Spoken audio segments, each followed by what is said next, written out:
வணக்கம் தோழர்களே. பார்லிமெண்ட்ல வேற லெவல் சம்பவங்க. சும்மா சத்தச்சு விட்டுருக்காரு, பரபரக்க விட்டாரு, பதற விட்டாரு, சங்கிகளை ஓடி ஒழிய வச்சுட்டாரு. நிர்மலா சீதாராமன் கையை கட்டி நின்னுட்டு வாயை பொத்திக்கிட்டு சொல்லுங்க ஜி அப்படின்ற அளவுக்கு திமிரான உடல் மொழியெல்லாம் அடங்கி ஒடுங்கி நின்று பேசுறாங்க. ஏதாவது பேசினா வேற லெவல் அப்படின்னு அடிச்சாரு. அட்டினா அட்டி ஒன்னொன்னு இடிங்க, வேற லெவல் இடி. யாருன்னு கேக்குறீங்களா? தோழர் வைகோ தான். ஏங்க அவருக்கு வயசாயிருச்சு அப்படின்னு நம்ம தாங்க நினைக்கிறோம். இன்னும் சொல்ல போனா அவர் பேச்செல்லாம் யங்ஸ்டரா இருக்கும்போது பேசின பேச்செல்லாம் நான் கேட்டதே இல்லை. அவர் வயசான பிறகுதான் நம்ம அரசியலுக்குள்ளே வர்றோம், அதை அப்புறம் தான் கேட்கறோம்னு வச்சுக்கோங்களேன். என்னம்மா அடி அடிச்சிருக்காரு. அப்பதான் யோசிச்சேன், இவர் வயசான பிறகு சிங்கம் மாதிரி நின்று சும்மா சதைச்சு விட்டு அந்த கும்பலை பூரா ஐநா மாதிரி தெரிச்சு ஓட விட்டாரு.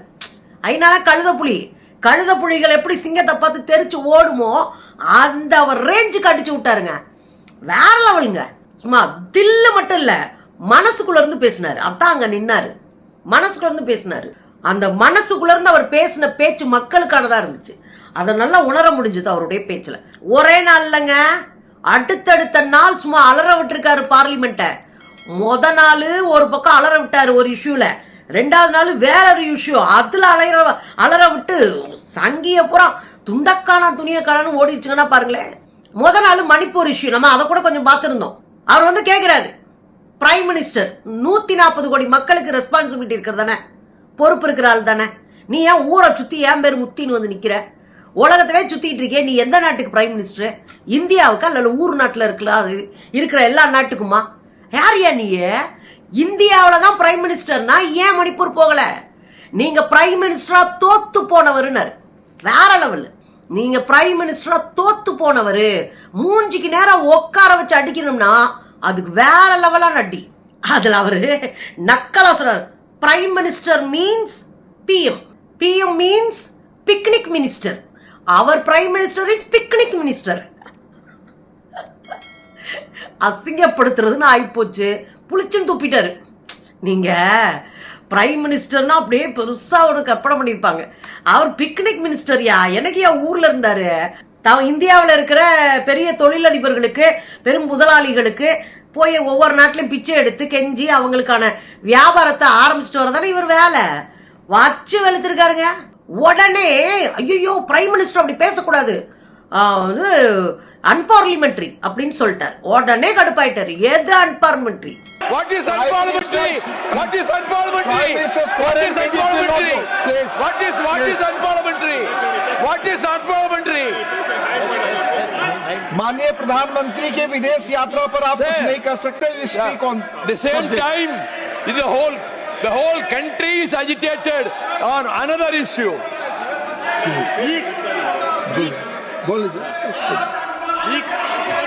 You please speak. You are losing your time. Mr. Prime Minister means PM. Our Prime Minister means picnic minister. He's yes, he's touring all the country. No comments on. He's touring all the country. You know he's on the constitutional post. You cannot comment like this. This will not I already said it. I will repeat it. Please, I'm not bothered about you. No, please, I have seen so many people like you. Speak on the subject. So many. No, hundreds and hundreds. Please speak on the subject. I am not bothered. I speak from my heart. திரும்ப கேட்டார் பாருங்க, எது unparliamentary? இதெல்லாம் ஆங்கிலத்தில் இருக்கு, தமிழ்ல சொல்லிட்டு இருக்கேன். எது அன்பார்லிமெண்ட்ரி? எது அன்பார்லிமெண்ட்ரி? இல்ல பிரைம் மினிஸ்டர் வெளியே போறதெல்லாம் சொல்லக்கூடாது. ஏன் சொல்லக்கூடாது? I am not bother about you. உங்களுக்காக நான் கவலைப்பட மாட்டேன், சொல்லுவேன். இவர் பிக்னிக் மினிஸ்டர் தான். நான் யாருக்கு கவலைப்படணும்? நான் யாருக்கு பதில் அவனுக்கு சொல்ல வேண்டிய அவசியமே இல்லை. அது பிக்னிக் மினிஸ்டர் தாயா, ஊர் சுத்தி தாயா அப்படின்னு அடிச்சு விட்டாரு. உடனே சலசலப்பாயிருச்சு, பயங்கரமா கத்த ஆரம்பிச்சிட்டானுங்க. ஏத்தாப்புல இருக்கிற சங்கி கூட்டம்பெல்லாம் ஊ அப்படின்னு. உடனே செம்ம காண்டாயிட்டாரு. இங்க பாரு, நான் மனசுக்குள்ள இருந்து பேசுறேன், நான் மனசுக்குள்ள இருந்து பேசிட்டு இருக்கேன். சொன்னவரு நான் யார் தெரியுமா? I am Vaiko. செம்மங்க. அந்த ஒரு திமிர் இருந்துச்சு பாருங்க, ஒரு சிங்கம் மாதிரி ஒரு லீடருக்கு இருக்கிற அந்த கெத்து இருந்துச்சுங்க. அப்ப ஐ எம் வைகோ. நான் வைகோயா, 25 வருஷம் இங்க அனுபவம் இருக்கு, ஞாபகம் வச்சுக்க அப்படின்ட்டாரு. அவன் மறந்து போயிட்டான். அடுத்து போட்டார் பாருங்க ஒரு போடு, அதான் நங்கூரம். I am a product of Anna movement. நான் ஒரு அண்ணாவின் இயக்கத்திலிருந்து வந்தவன்டா, தோன்றினவன், சும்மா அடிக்க கூடாது அப்படின்னு பிரிச்சு விட்டாரு. I am Vaiko. You want to be who are you? I am Vaiko. I am a product of Anna movement. I am a product of எங்கள் வாழ்வும் எங்கள் வளமும் மங்காத தமிழன்று சங்கிய முழங்கு எப்பக்கம் வந்து புகுந்து விடும் இந்தி எத்தனை பட்டாளம் கூட்டி வரும் கண்ணை கிளிபட நேரும் கட்டாய இந்தியை வெட்டி புதைப்போம். This was our war song in anti-Hindi agitation. முத நாள் முக்கி அடிச்சாரா, துவச்சாரா, உஜாலா போட்டு மேல கட்டி விட்டாரா. அடுத்த நாள் பயந்துகிட்டே வந்திருக்காங்க போல இருக்கு. அந்ததே மணிப்பூர், நம்ம பக்கத்து ஊரு, நம்ம அக்கா தங்கச்சிங்க ஊருன்னு வச்சுக்கோமே, நம்ம பங்காளி ஊரு பக்கத்து ஊரு. ஏன் ஊருக்குள்ள பிரச்சனைனா இன்னும் கொலவரி வியாபாரம் இல்லையா? அதுதான் அன்னைக்கு நடந்துச்சு. நேத்து என்ன நடந்திருக்கு? நேத்து மீனவர்களை குறித்த விவாதம், கடல் வளம் குறித்த விவாதம் வச்சு பொறிச்சிட்டாருங்க. வேற லெவலுங்க, வேற லெவல் சம்பவம். என்ன தெரியுமா சொன்னாரு? அப்படி ரொம்ப மென்மையா ஆரம்பிக்கிறாரு. கடந்த 40 ஆண்டுகள்ல எங்க ஊர்ல எங்க மீனவர்கள் 843 பேர் படுகொலை செய்யப்பட்டிருக்கிறாங்க. அப்படி மெதுவா ஆரம்பிக்கிறார். உண்மையிலேங்க 843 பேர் படுகொலை. பலரும் கம்பியால் அடிக்கப்பட்டாங்க, கட்டையால் அடிப்பான், பாட்டிலால் அடிப்பான், வலைய அறுத்தெறிஞ்சிருவான், அவங்கள கீழே தள்ளி விட்டுட்டு போட்டவே உடச்சு போட்டு போயிடுவான். அல்லது மீன் பிடிச்சிருந்தாங்கன்னா மீனை பூரா கொள்ளையடிச்சிட்டு போவான். என்னென்ன அட்டூழியா இருக்கோ அவ்வளவும் தமிழ்நாட்டினுடைய மீனவர்கள் மீது நிகழ்த்தப்பட்டது. ஒரு சின்ன பையன், தங்கச்சி மடத்து பையன், ஜான் அப்படின்னு அவருடைய பேர் வரும்னு நினைக்கிறேன், 2-3 வருஷத்துக்கு முன்னாடி துப்பாக்கியில சுட்டே கொன்னான். பெரும் கொடூரம். தமிழ்நாட்டுல மீனவனா இருக்கிறதே ஒரு பெரிய சாபக்கேடு.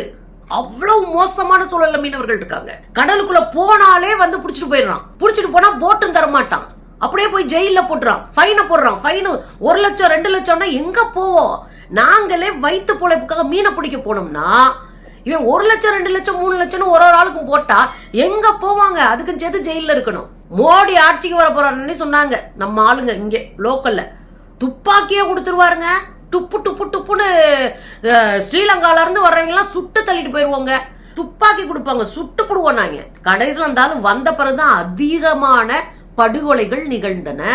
மோடியுடைய ஆட்சிக்கு பிறகுதான் படுகொலைகள். அது வரைக்கும் போட்டை விட்டுருவானுங்க. கைதானவர்கள் ரிலீஸ் ஆகும்போது போட்டோட ரிலீஸ் பண்ணுவாங்க. இப்ப போட்டெல்லாம் கொடுக்க மாட்டான். போட்டை பறிமுதல் பண்ணி ஏலம் விட்டு வித்து வாயில போட்டுறான். அது எப்படி? அதான் கேட்கிறாரு, நான் டாக்ஸ் கட்டுறியா? என் மக்கள் டாக்ஸ் கட்டுறாங்க. இந்தியாவில் நாங்க வாழ்றோம், இந்தியாவில் நாங்க டாக்ஸ் கட்டுறோம். எங்க மீனவர்கள் என்ன அனாதையா? இந்த உலகத்துல அனாதைகளாக விடப்பட்டவர்களா எங்க மீனவர்கள்? என்னையா பேசுறீங்க? ரொம்ப அப்படியே மனசுக்குள்ள இருந்து பேசினாருங்க. 34 fishermen in 3 fishing boats from Rameswaram were arrested by the Sri Lankan Navy on charges of fishing across the border and were imprisoned in Jaffna. They were produced before the Kilinochchi court and fined lakhs of rupees. Those who could not pay the fines have been re-imprisoned by the Sri Lankan government. On 2nd February 25, more than 1,000 fishermen went to sea in numerous fishing boats. Among them, 10 fishermen from Tangachimadam were fishing a fishing boat of the Gulf of Mannar when the Sri Lankan Navy arrested them and confiscated the fishing boat. On February 19th, the Sri Lankan Navy again arrested 42 fishermen for crossing the border and imprisoned them. 8 boats were also confiscated. I would demand action should be taken to stop the inhuman actions of Sri Lankan Navy, which wants to destroy our fishing industry. So what for? Our Navy is sitting like a lamb duck in the ocean. What for? We are also taxpayers to the Indian government. Yes. The Tamil fishermen are the orphans. Are the orphans of the world. Every 40 years, 843 fishermen have been killed by the Sri Lankan Navy. And our Honorable Finance Minister also spends her time, meets them. Mr. Jaishankar meets them. For what purpose our Prime Minister is going to Sri Lanka? To express condolences to the Sri Lankan government and the Navy. What for he is going? Every day, no day passes without any attack. Even today in Rameswaram, Tangachimadam, thousands and thousands of fisher women and men are struggling and they are demanding justice from the government of India. Our chief minister, Mr. Stalin, has met the prime minister and he has met the external affairs minister and wrote several letters. But all are going to the dustbin. This is the way in which the Delhi government, the central government, is treating the people of Tamil Nadu, the citizens of India, fishermen, and hereafter at least you don't go there. You call them here unless you stop this. Whether any one time the Indian Navy fired any single shot when they came in, they never cared for them. The Sri Lankan Indian Navy people are collaborating with the Sri Lankan Navy officials. This is going on. Therefore, in whole of Tamil Nadu, we feel we have become totally orphaned by the treatment of the Indian government. I am so thankful you did. Thank you, Mr. Vaiko. Indian navy என்ன பண்ணுதுங்க? கடற்கரையில் Indian navy இருக்கும்ல, அங்க என்ன பண்ணிட்டு இருக்கு? இங்க பார்த்தா ஒரு முறை பார்த்தா நிர்மலா சீதாராமன் போறாங்க இலங்கைக்கு, இன்னொரு முறை வெளியுறவுத்துறை அமைச்சராக இருக்கக்கூடிய ஜெய்சங்கர் போறாரு, பிரைம் மினிஸ்டர் போறாரு. போய் என்ன பண்ணீங்க? தமிழ்நாட்டு மீனவர்களுக்காக என்ன பேசுனீங்க அப்படின்னு கிழிச்சு விட்டாரு. உண்மைதாங்க. நான் என்ன கேட்கிறேன்னா, 2014 நீ ஆட்சிக்கு வந்தையா? வந்ததுக்கு அப்புறம் பல முறை எல்லாரும் போனாங்க. இந்த நிதியமைச்சர் நிர்மலா சீதாராமன் 4 வருஷத்துக்கு முன்னாடி இலங்கை போறாங்க. இலங்கையில போய் என்ன பண்ணாங்க? கொழும்புல அங்க இருக்கிற பல்கலைக்கழகத்துல ஏபிவிபிய தொடங்கி வைக்க போறாங்க. அகில பாரதிய வித்யார்த்தி பரிஷத்து மாணவர் அமைப்பை தொடங்கி வைக்க போறாங்க, சங்கி மாணவர் அமைப்பை. அங்க போய் தமிழ் இஸ்லாமியர்களை தனிமைப்படுத்தி அங்க ஒரு அயோக்கியத்தனத்தை பண்ணிட்டு வந்துச்சு இந்த அம்மா. சரி, இந்த அம்மா தான் அப்படின்னா இந்த ஜெய்சங்கர் ஆவுனா போனாரு. என்ன கிழிச்சாங்க? யாருக்காக பேசினாங்க? தமிழ்நாட்டினுடைய மீனவர்கள் குறித்து என்ன பேசினாங்க? இலங்கையால அதிகமா பாதிக்கப்படுறது நாம தான். இலங்கை ராணுவத்தால பாதிக்கப்படுற தமிழ் மீனவர்கள்லாம் இந்தியாவில இல்லையா? அவங்க இந்தியர்களா வரமாட்டாங்களா? இன்னொரு விஷயம் நடந்தது. இதே பிரைம் மினிஸ்டர் மோடி இலங்கை போறாரு, புத்த பூர்ணிமால போய் விழாவில் கலந்துகிட்டாரு. இவர் தான் இளவு வீட்டுக்கு போக மாட்டார்ல, கொண்டாட்டங்களுக்கு தானே போவாரு. அங்க போய் புத்த பௌர்ணிமால கலந்துகிட்டார்ல. தமிழ்நாட்டு மீனவர்களை குறித்து ஒரு வார்த்தை பேசினாரா? பேசவே இல்லை, பேசவே இல்லை. அவர் பேசுவாரான்னு பாக்குறதுக்காகவே நான் பேப்பர் படிச்சுக்கிட்டு இருந்தேன் அந்த காலகட்டத்தில். 4 வருஷத்துக்கு முன்னாடி, 4-5 வருஷத்துக்கு முன்னாடி கிடையவே கிடையாது, பேசவே இல்லை. அது பரவாயில்லங்க.